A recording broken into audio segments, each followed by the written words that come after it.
Captain Jake Morrison stared at the control panel of the UES Pathfinder as warning lights flashed red across the bridge. The deep space research vessel had been on a routine survey mission for 3 months, mapping new star systems beyond the outer rim.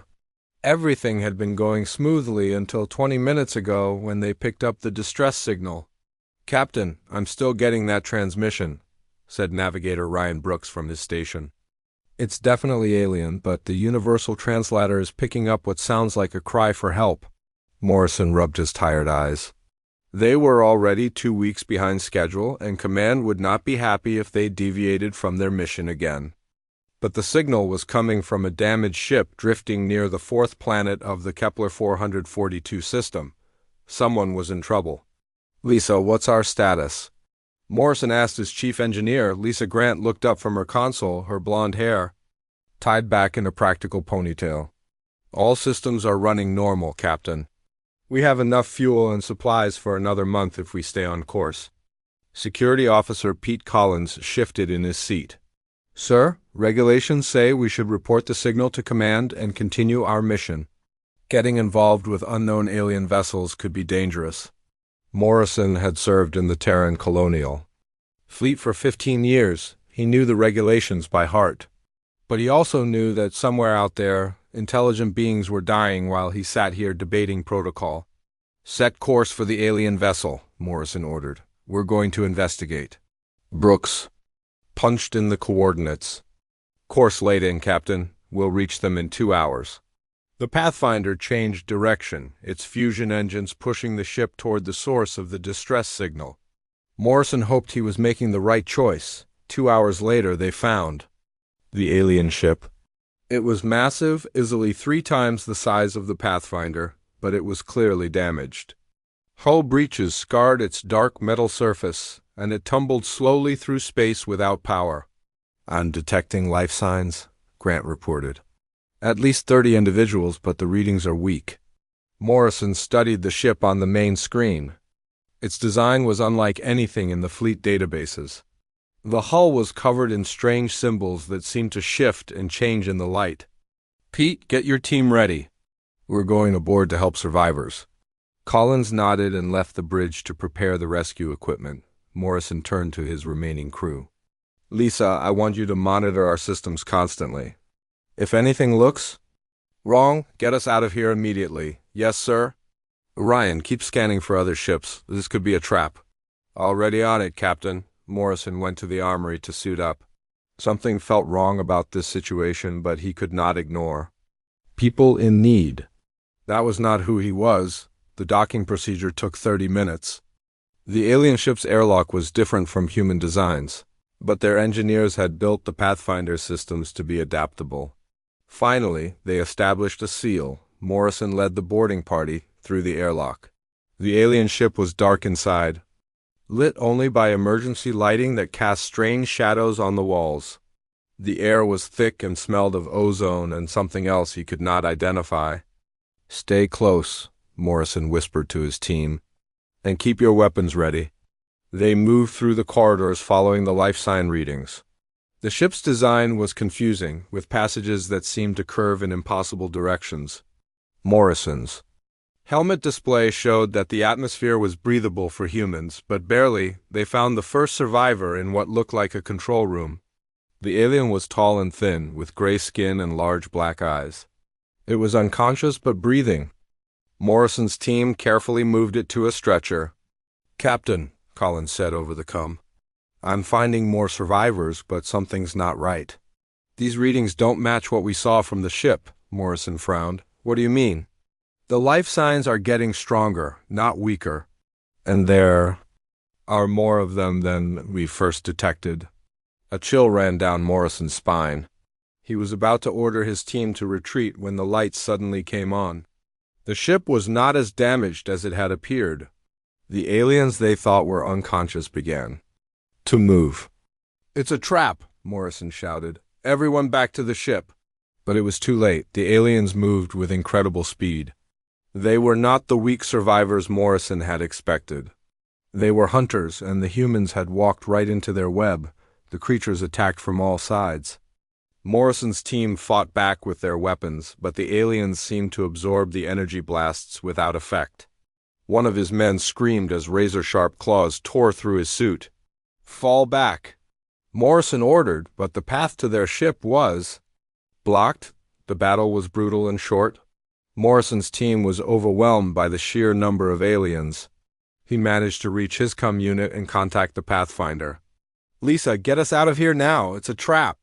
"Captain, we're trying to break the docking seal, but something's wrong with our systems." Morrison realized the aliens had somehow infected the Pathfinder's computers during the docking procedure. His ship was in as much danger as his boarding party. He fought his way through the alien corridors, trying to reach the docking port. Behind him, he could hear the sounds of his team being overwhelmed. Morrison's heart pounded as he realized most of his people were already dead. An alien appeared in front of him, blocking his path. It was larger than the others, with scars covering its gray skin.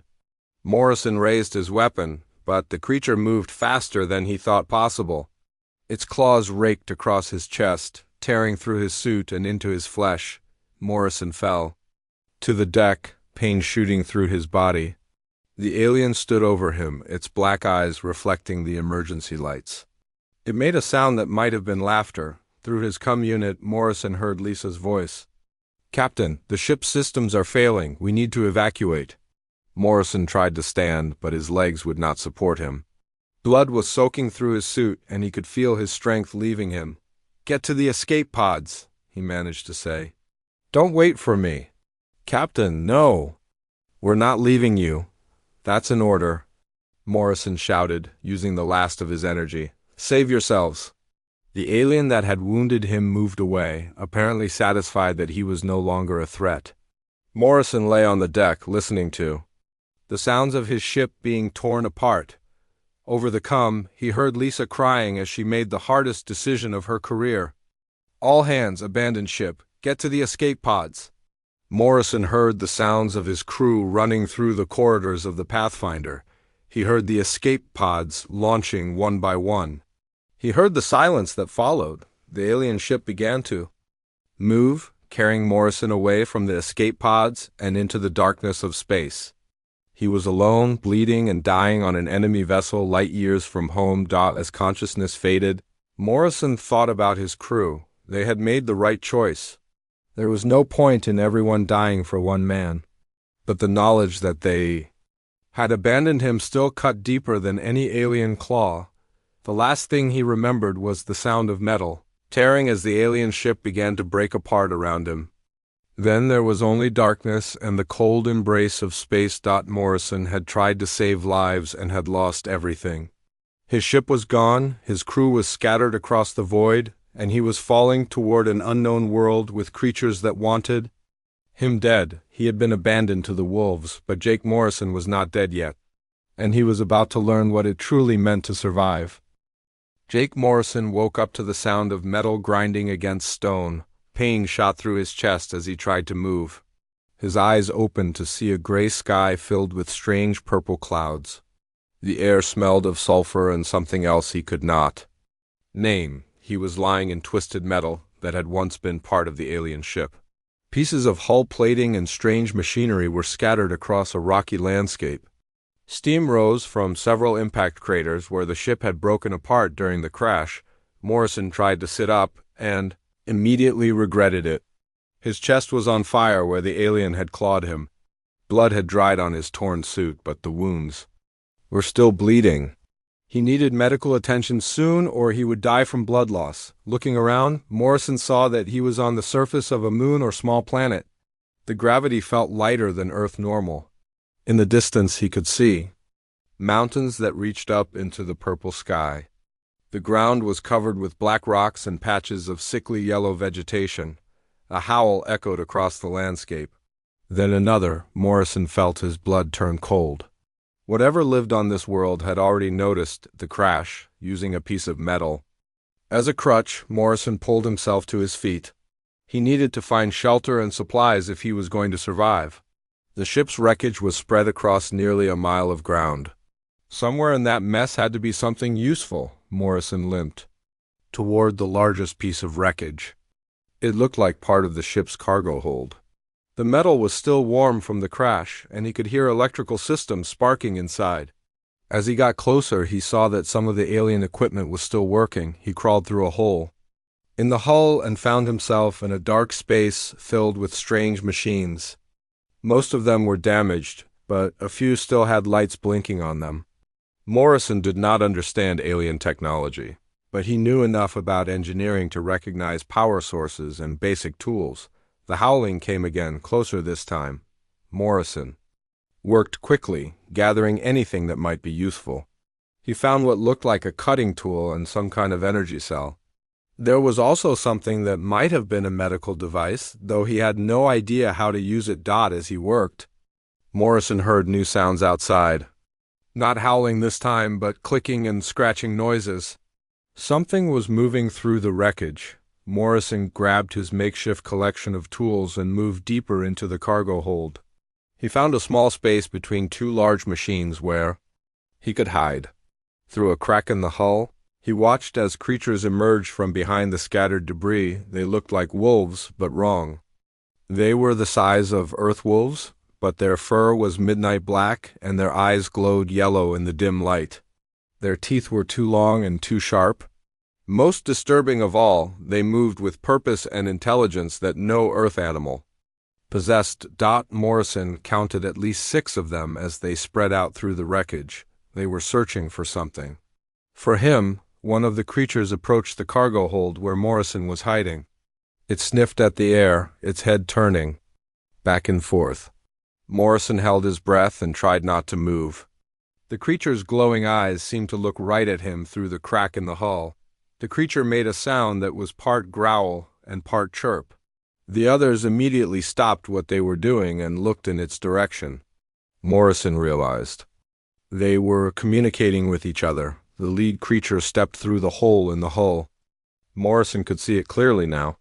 It was larger than the others, with scars covering its face and shoulders. This was the pack leader, the Alpha. Morrison knew he had 2 choices. He could try to hide and hope they would leave, or he could fight. Hiding had not worked. The creature clearly knew he was there. That left fighting. Morrison gripped the alien cutting tool he had found.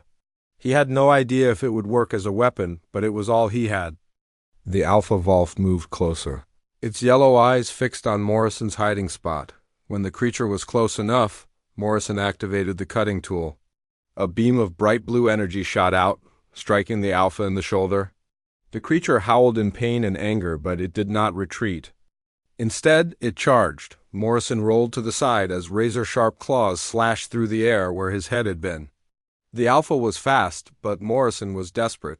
He swung the cutting tool like a sword, the energy beam slicing through the air. The other wolves poured into the cargo hold. Morrison found himself surrounded by snapping jaws and glowing eyes. He fought with everything he had, using the cutting tool to keep them at bay. But there were too many of them. The Alpha circled around behind him while Morrison was dealing with 2 smaller wolves. Morrison realized his mistake too late. The Alpha's jaws closed around his left arm, and he screamed as teeth punched through his suit and into his flesh. In desperation, Morrison jammed the cutting tool against the Alpha's head. The energy beam burned through fur and flesh. The Alpha released him and staggered backward, blood running from a deep wound on its skull. Morrison expected the pack to finish him off, but something strange happened. The other wolves backed away from their injured leader. They were not looking at Morrison with hunger anymore. They were looking at him with something that might have been respect. The Alpha shook its head, blood spattering the ground. It looked at Morrison with those intelligent yellow eyes. Then it did something Morrison never expected. It lowered its head and backed away. The pack followed their leader out of the cargo hold, leaving Morrison alone with his wounds and his confusion. He had fought the Alpha and won, but instead of being torn apart, he had been left alive. Over the next few days, Morrison learned to survive in his new world. He used pieces of the ship's hull to build a shelter inside the cargo hold. The alien medical device turned out to be some kind of healing unit. When he placed it against his wounds, it made them stop bleeding and heal faster. The wolves watched him from a distance. They never attacked again, but they never left either. Morrison began to understand that something had changed during his fight with the Alpha. In their society, strength and courage mattered more than species. Morrison spent his time exploring the wreckage and learning about his new environment. The moon had a day cycle of about 30 Earth hours. During the day, the temperature was bearable, but at night it dropped to dangerous levels. The wolves seemed to disappear during the coldest hours, probably finding shelter somewhere in the rocks. Food was a problem. Morrison found some emergency rations in the wreckage, but they would not last long. He needed to find a way to get more food or he would starve. The answer came from an unexpected source. On his 5th day on the moon, Morrison saw the wolves hunting. They had cornered some kind of 6-legged creature that looked like a cross between a deer and a lizard. The wolves worked together, driving the prey toward a trap. Morrison watched in fascination as the pack used complex tactics to bring down their prey. They communicated with sounds and body language, coordinating their movements like a military unit. These were not simple animals. They were intelligent hunters. After the wolves had eaten their fill, Morrison approached the kill site. He expected them to drive him away, but instead they watched as he cut meat from the carcass with his cutting tool. The Alpha, still bearing the scar from their fight, made no move to stop him. That night, Morrison cooked alien meat over a fire he had made from ship components. It tasted strange, but it was food. More importantly, he had learned something crucial about his new companions. The wolves were not just predators. They were a society with rules and customs. By defeating their Alpha in combat, Morrison had earned a place in their pack. He was no longer prey. He was something new, something they did not quite understand but had to respect. As Morrison ate his meal, he could see yellow eyes watching him from the darkness. The wolves were curious about this strange creature that had fallen from the sky. They had accepted him as part of their world, but they were still trying to figure out what that meant. Morrison finished his meal and retreated to his shelter. Tomorrow he would continue learning about his new home and his new pack. He had been abandoned by his own species, but perhaps he had found something better among the wolves. 3 weeks had passed since the crash, and Jake Morrison had learned to read the language of the wolves. Their communication was more complex than he had first thought. Different howls meant different things. A short bark followed by a whine meant danger. A long howl meant they had found food. The position of their ears and tails told him their mood. Morrison had also learned their names, or at least what he called them. The scarred Alpha he named Scar. The smaller female who often brought him food scraps he called Grace. The young male who was always curious about Morrison's tools he called Scout. The pack had grown comfortable with Morrison's presence. They no longer watched him with suspicion. Instead, they seemed genuinely curious about what he was doing. When Morrison worked on building better shelter or repairing alien devices, the wolves would sit in a circle around him and observe. Scout was the most interested. The young Wolf would creep closer when Morrison was using his cutting tool or working with the alien technology. Morrison began to wonder if Scout was learning from watching him. Morrison had been working on a project for several days. He had found a large piece of ship hull that was mostly intact. Using his cutting tool, he was slowly reshaping it into a better shelter. The cargo hold where he had been living was cramped and cold. This new shelter would be larger and easier to heat. As he worked, Morrison noticed that Scout was not just watching. The young Wolf was mimicking his movements. When Morrison picked up a piece of metal, Scout would pick up a similar piece in his mouth. When Morrison moved the metal to a specific spot, Scout would move his piece to a similar location. Morrison stopped working and looked at Scout. The Wolf was holding a curved piece of metal in his jaws, waiting to see what Morrison would do next. Morrison pointed to a spot near the shelter where the metal piece would fit. Scout immediately carried the metal to that spot and dropped it. Morrison felt a chill of excitement. The Wolf was not just mimicking. Scout was actually helping with the construction. The young Wolf understood that they were building something together. Over the next few days, Morrison began teaching Scout more complex tasks. He showed the Wolf how to hold pieces of metal steady while Morrison cut them. Scout learned to bring Morrison specific tools when he pointed at them. The other wolves watched these lessons with growing interest. Grace was the next to join in. The female Wolf was smaller than Scout but more careful in her movements. Morrison taught her to sort pieces of metal by size and type. Grace learned quickly, and soon she was organizing materials before Morrison even asked. Even Scar, the proud alpha, began to participate. The scarred Wolf was too dignified to fetch tools like the younger wolves, but he would position himself to hold large pieces of metal steady while Morrison worked on them. Morrison realized he was witnessing something remarkable. The wolves were learning to use tools. Not just simple tools, but complex ones that required planning and coordination. They were becoming more than just intelligent animals. They were becoming partners. As Morrison's shelter took shape, he made another discovery. The wolves had their own construction project.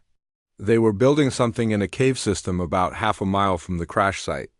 Morrison had seen them carrying materials there for days, but he had not understood what they were doing. When Scout led him to the cave, Morrison was amazed by what he found.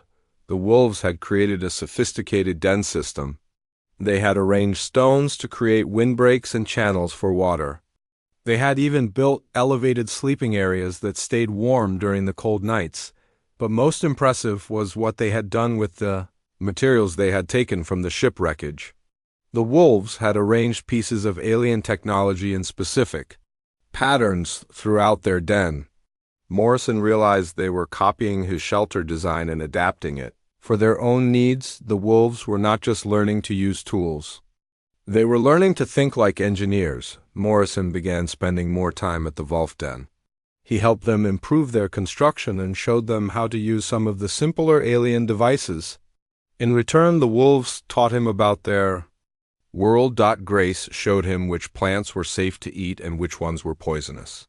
Scout led him to a hidden water source that flowed year-round.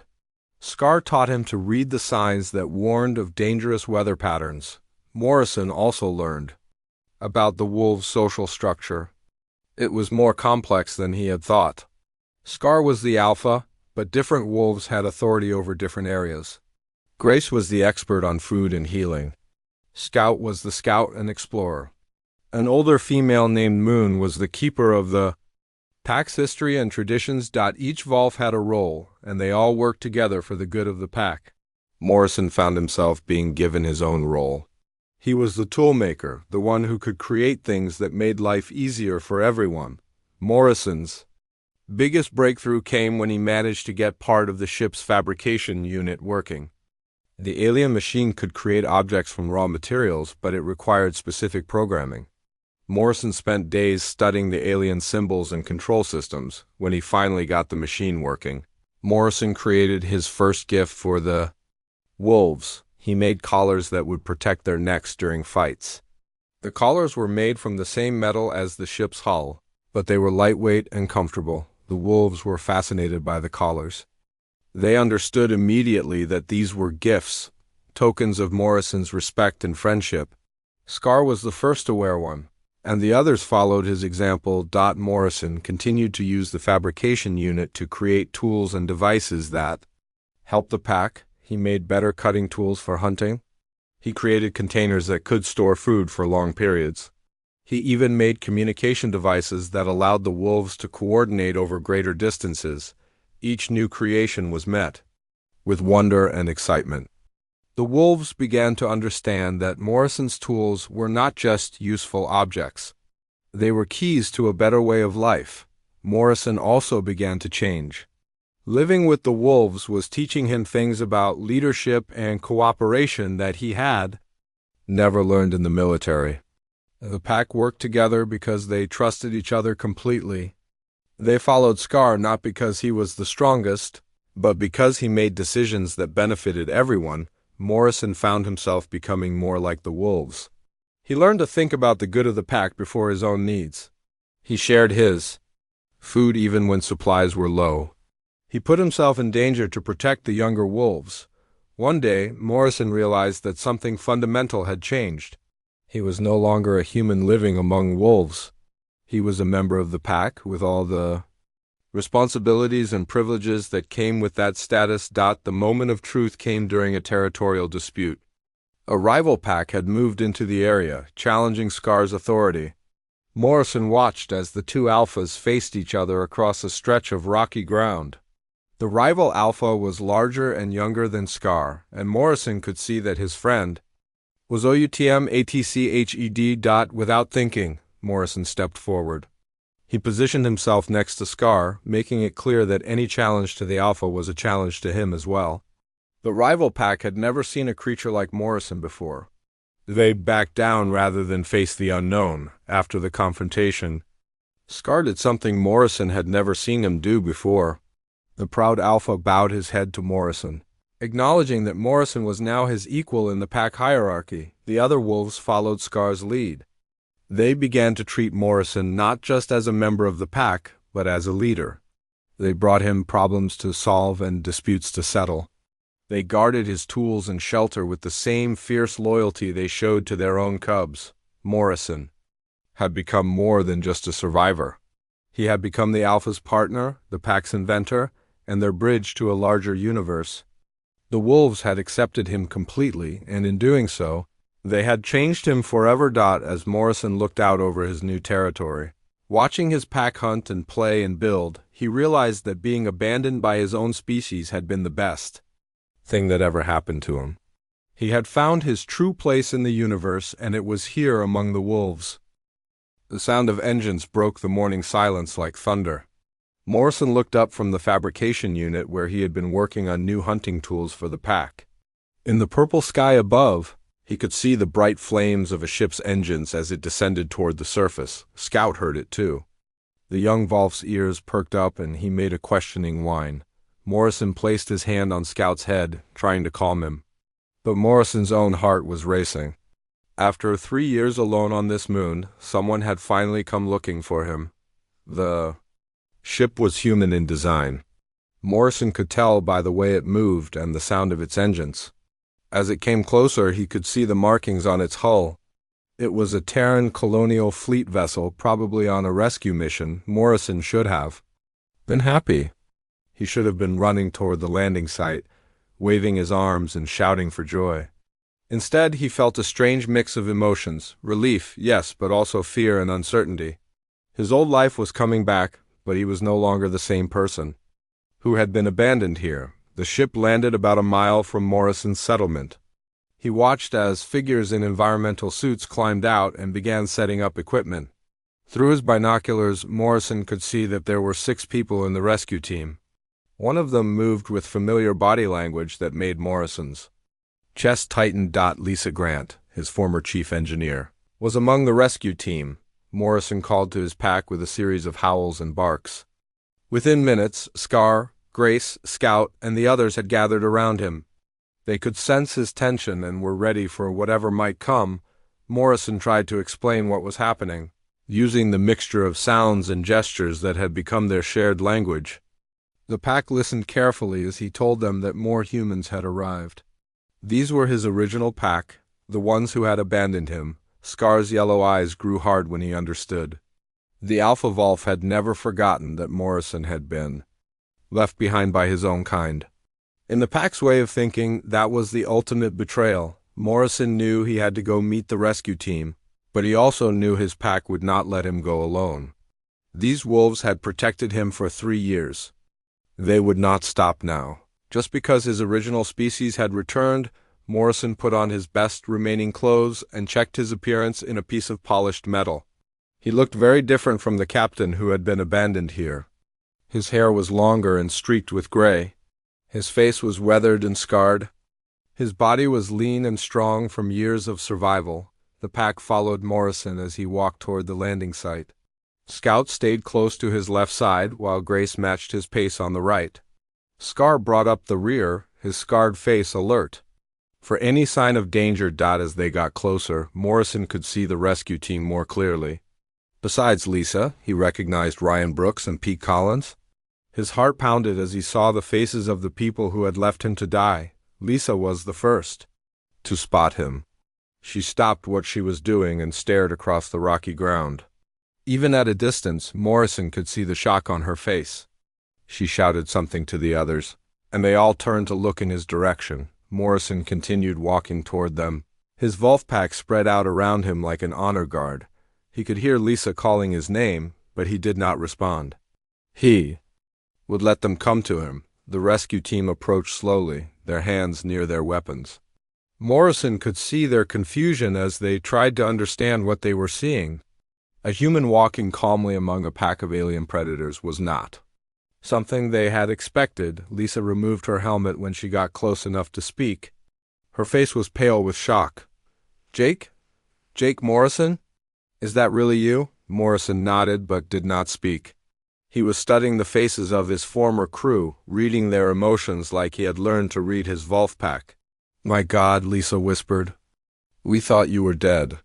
We've been searching for 3 years. Ryan Brooks stepped forward, his weapon still in his hand. Captain, are you all right? Are these creatures holding you prisoner? Morrison almost laughed. Prisoner? These wolves had given him more loyalty and respect than his human crew ever had. No, Ryan, they're not holding me prisoner. They're my pack. The rescue team exchanged glances. Morrison could see they thought he had lost his mind. Pete Collins spoke up. Captain, we need to get you medical attention. You've been through a terrible ordeal. Morrison looked at Pete, remembering how the security officer had argued against helping the alien ship in the first place. I'm fine. Pete, better than fine, actually. Scout moved closer to Morrison's side, sensing tension in the air. The young Wolf's eyes were fixed on the humans, ready to protect his pack leader. Lisa saw the movement and took a step back. Jake, those things are dangerous, she said. We need to get you away from them. Morrison placed his hand on Scout's head, and the Wolf relaxed slightly. These things saved my life, Lisa. They took me in when my own crew abandoned me. The words hit like a physical blow. Lisa's face went white and Ryan looked at the ground. Pete tried to defend their actions. Captain, we had no choice. The ship was breaking apart. We thought you were dead. You thought wrong, Morrison said simply. An uncomfortable silence fell over the group. Morrison could hear the rescue team's ship running in the background, its engines keeping it ready for a quick takeoff.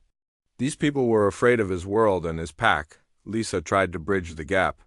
Jake, we made a terrible mistake. We should have tried harder to save you, but we're here now. We can take you home. Morrison looked around at his settlement. In the distance, he could see the workshops where he created tools for his pack. He could see the improved shelters where the wolves lived in comfort and safety. He could see the gardens where they grew food using techniques he had taught them. This is my home, Morrison said. Ryan stepped forward, his voice urgent. Captain, you can't stay here. These are wild animals. They could turn on you at any moment. Scar growled low in his throat. The Alpha Wolf understood enough human speech to know when he was being insulted. Morrison placed a calming hand on Scar's shoulder. Wild animals? Morrison asked. Ryan, these wolves have learned to use tools. They've built a civilization. They work together, take care of their young, and solve problems. They're more civilized than most humans I've known. Lisa tried a different approach. Jake, think about what you're giving up. You could come back to Earth. You could have a normal life again.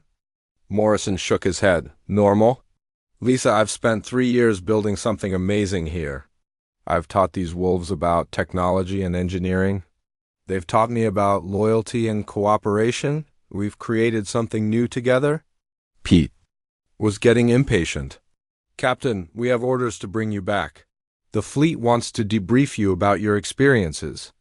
Morrison felt anger rising in his chest. Orders? The fleet abandoned me, Pete. I don't owe them anything. The conversation was interrupted by a commotion from the direction of the settlement. More wolves were arriving, drawn by the scent of strangers. Morrison's pack was growing larger as word spread through their territory. Lisa looked around nervously as more alien predators emerged from the rocks. Jake, we need to leave now. There are too many of them. Morrison watched as his extended pack gathered around him. These wolves had learned to trust him completely. They had followed his guidance and built a better life for themselves. They depended on him, and he had responsibilities to them. "I'm not leaving," Morrison said firmly. "This is where I belong." Ryan raised his weapon slightly. "Captain, we can't leave you here. You're coming with us, one way or another." The wolves reacted instantly to the threat. Scar stepped forward, his lips pulled back to show his teeth. Grace moved to Morrison's other side, her eyes fixed on Ryan's weapon. Scout made a warning sound that was echoed by the other wolves. Morrison held up his hand, and the wolves stopped advancing. The rescue team stared in amazement as the alien predators obeyed his command. "You see," Morrison said quietly, "they listen to me because they trust me. They follow me because I've earned their respect." "Can you say the same about your crew, Lisa?" The question hung in the air like a challenge. Morrison's former crew had to face the truth about their own actions and loyalties. They had abandoned him when things got difficult. His Volpack had embraced him when he needed them most. The standoff continued as both sides considered their options. Morrison stood between two worlds, two kinds of loyalty, two different ideas of what it meant to be part of a pack. The standoff lasted for several tense minutes. Morrison stood between his Volpack and his former crew, knowing that his next words would change everything. The rescue team kept their weapons ready while the wolves waited for any sign of aggression. Captain Mick Davis, the leader of the rescue mission, finally broke the silence. He was an older man with kind eyes who had been studying the situation carefully. "Captain Morrison, I think we need to talk." "All of us," Morrison nodded. "We can talk, but not here. My pack doesn't trust strangers with weapons. If you want to understand what I've built here, you need to see it properly." Lisa looked nervous. "Jake, we can't just walk into their territory unarmed." Morrison smiled for the first time since the rescue team had arrived. "Lisa, I've been living in their territory 3 years. If they wanted to hurt humans, I would be dead already." Captain Davis made a decision. He holstered his weapon and ordered his team to do the same. "We'll follow your lead, Captain Morrison." Morrison turned and spoke to his pack in their shared language of howls and gestures. The wolves relaxed slightly but remained alert. Scar moved to Morrison's side, making it clear that he would be watching the humans closely. Morrison led the group toward his settlement. As they walked, he began to explain what had happened over the past 3 years. He told them about learning to communicate with the wolves, about teaching them to use tools, about building a society together. The rescue team listened in amazement as Morrison described the wolves' intelligence and adaptability. When they reached the settlement, they could see the proof of his words everywhere. The wolves had built sophisticated shelters, using materials from the crashed ship they had created, workshops where they maintained the tools Morrison had made for them. They had even established gardens where they grew food using techniques Morrison had taught them. Ryan stared at a group of young wolves who were practicing with simple tools under the guidance of older pack members. "This is impossible. Animals can't learn this quickly." Morrison watched Scout demonstrate how to use a cutting tool to shape metal. "They're not animals, Ryan. They're people. Just because they look different doesn't mean they're less intelligent than us." Grace approached the group carrying a container of water. She moved carefully, showing the humans that she was not a threat. Lisa backed away instinctively, but Morrison accepted the water and drank from it. "Thank you, Grace," Morrison said in the Volf language. Grace made a pleased sound and retreated to watch from a safe distance. Captain Davis was studying everything with the eye of an experienced officer. "Captain Morrison, what you've accomplished here is remarkable. But you must understand that the colonial fleet needs to know about this. First contact with an intelligent alien species is the most important event in human history." Morrison felt a chill run down his spine. "First contact? Captain, this isn't a diplomatic mission. These wolves are my family. I won't let them become test subjects for fleet scientists." Lisa stepped forward. "Jake, nobody wants to hurt them. But think about what this could mean for humanity. These creatures could teach us so much." Morrison looked at Lisa with disappointment. They already have taught us, Lisa. They've taught me about loyalty, cooperation, and what it means to be part of a real pack. Things my human crew never understood. The accusation hung in the air. Pete Collins tried to defend their actions again. Captain, we made a split-second decision under impossible circumstances. We thought we were saving the ship. Morrison turned to face his former crew members directly. You thought you were saving yourselves. There's a difference. Captain Davis sensed the growing tension and tried to redirect the conversation. Captain Morrison, what would it take for you to return to human space? We could arrange for protection. For your pack. The fleet could establish a research station here. Morrison shook his head. You still don't understand. I don't want to return to human space. This is my home now. These wolves depend on me, and I depend on them. As if to prove his point, Scout approached Morrison with a problem. Two young wolves had been fighting over a tool, and Scout wanted Morrison to settle the dispute. Morrison listened to Scout's explanation, then walked over to the young wolves. The rescue team watched in fascination as Morrison resolved the conflict using a combination of human leadership skills and Wolfpack dynamics. The young wolves accepted his decision without question, and harmony was restored. You see, Morrison said when he returned, I'm not just living with them. I'm their leader, their teacher, their protector. I can't abandon them the way you abandoned me. Captain Davis made another attempt. Captain, what if we could arrange something different? What if the fleet recognized this world as a protected territory under your command? Morrison felt a spark of interest. What do you mean? Davis explained. His idea. The colonial fleet could establish a treaty with your pack. You would be appointed as the official human representative, responsible for protecting their interests and managing contact with other humans. Lisa looked shocked. Captain Davis, the fleet would never agree to that. Morrison is just one man. Davis smiled. Morrison is the only human who has successfully integrated with an alien species. That makes him the most valuable diplomat in the galaxy. Morrison considered the proposal. It would give him official protection for his pack while allowing him to stay where he belonged. But there would be conditions and complications. What would the fleet want in return? Morrison asked. Davis was honest.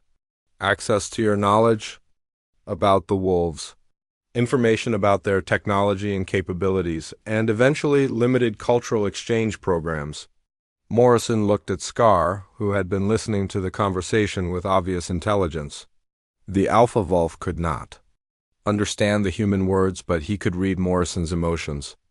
Scar made a questioning sound. Morrison explained the proposal to his pack in their shared language.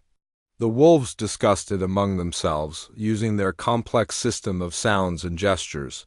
Morrison was amazed to see them conducting what was essentially a democratic debate about their future. After several minutes, Scar approached Morrison with the pack's decision. The Alpha Wolf touched Morrison's hand with his nose, then howled once.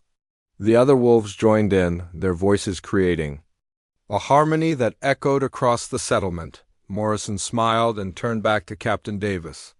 The pack agrees, but with conditions. Any humans who come here must respect our laws and customs. No weapons in our territory, no taking wolves away for study, and I remain as the final authority on all decisions affecting the pack. Davis nodded. I think we can arrange that. The fleet will want to meet with you formally, but I believe they'll accept your terms. Lisa stepped forward, her voice emotional. Jake, I'm sorry. We should never have left you behind. But maybe this was meant to happen. Maybe you were supposed to be here. Morrison looked at his former chief engineer. The anger he had carried for 3 years was finally beginning to fade. Maybe you're right, Lisa. Maybe being abandoned was the best thing that ever happened to me. Over the next few days, the rescue team learned more about Morrison's new life. They saw how the wolves had evolved under his guidance, developing new technologies and social structures. They witnessed the deep bond of trust and loyalty between Morrison and his pack. When it came time for the rescue team to leave, Morrison made his final choice. He would return to human space long enough to negotiate the treaty and establish formal relations. But his real home would always be here, among the wolves who had accepted him when his own species had failed him. As the rescue ship prepared to depart, Morrison stood with his pack on a ridge overlooking the settlement. Scout and Grace flanked him on either side, while Scar stood proudly at his shoulder. The other wolves spread out around them, their eyes reflecting the light of the setting sun. Captain Davis activated the ship's communication system and broadcast a message to the colonial fleet. Mission successful. Captain Morrison is alive and well. He has established first contact with an intelligent alien species and requests immediate diplomatic status for their world. Morrison smiled as he listened to the shocked responses from Fleet Command. They had expected to rescue a broken survivor. Instead, they had found a leader who had built something extraordinary. That night, Morrison's pack held a ceremony in his honor. They presented him with a crown made from rare crystals found deep in their world's caves. It was their way of acknowledging what Morrison had always known in his heart. He was no longer the human who had been abandoned to the wolves. He was the Alpha who had found his true pack among the stars,